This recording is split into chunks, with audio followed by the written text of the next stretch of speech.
Di sebuah desa kecil bernama Anderlecht, dekat Brussels, hiduplah seorang anak lelaki dari keluarga miskin namun berhati murni.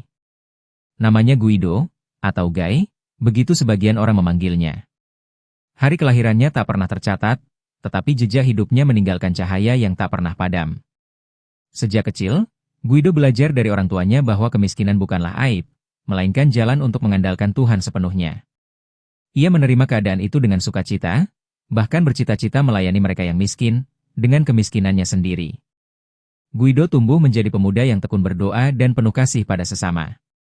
Ia memilih hidup sederhana, berkelana dari satu tempat ke tempat lain, seperti seorang musafir kudus. Perjalanannya membawanya ke Laeken, di mana ia hidup sebagai pertapa yang saleh. Hidupnya yang suci menarik perhatian pastor paroki setempat, yang kemudian mengangkatnya menjadi sakristan di gereja Bunda Maria.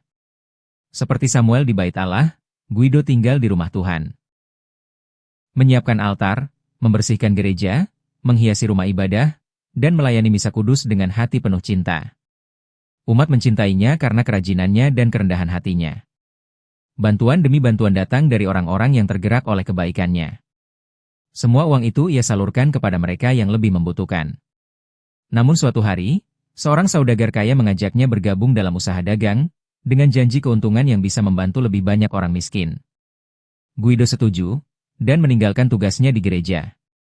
Namun, usaha itu bangkrut mendadak. Guido kehilangan segalanya, termasuk pekerjaannya sebagai pelayan Tuhan, yang kini telah diisi orang lain. Dalam kesedihan, ia menyadari kesalahannya dan melihatnya sebagai teguran dari Allah. Dengan hati yang hancur, ia bertobat.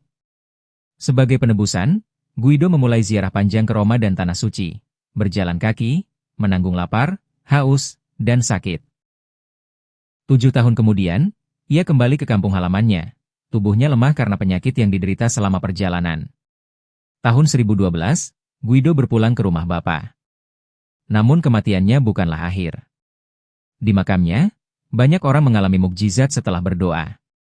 Gereja pun menghormatinya sebagai kudus, seorang saksi iman yang mengajarkan bahwa kemiskinan yang dijalani dengan kasih dapat menjadi harta yang tak ternilai.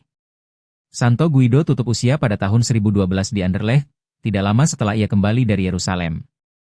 Ia dimakamkan di pekuburan umum dan makamnya dilupakan orang selama bertahun-tahun sampai ditemukan kembali melalui seekor kuda. Berbagai mujizat mulai dilaporkan terjadi pada mereka yang berziarah dan makamnya ramai dikunjungi umat. Pada tahun 1076 relikuinya dipindahkan ke gereja setempat. Relikui Santo Guido dihancurkan oleh kaum Protestan pada abad ke-18. Santo Guido dari Anderlecht, doakanlah kami.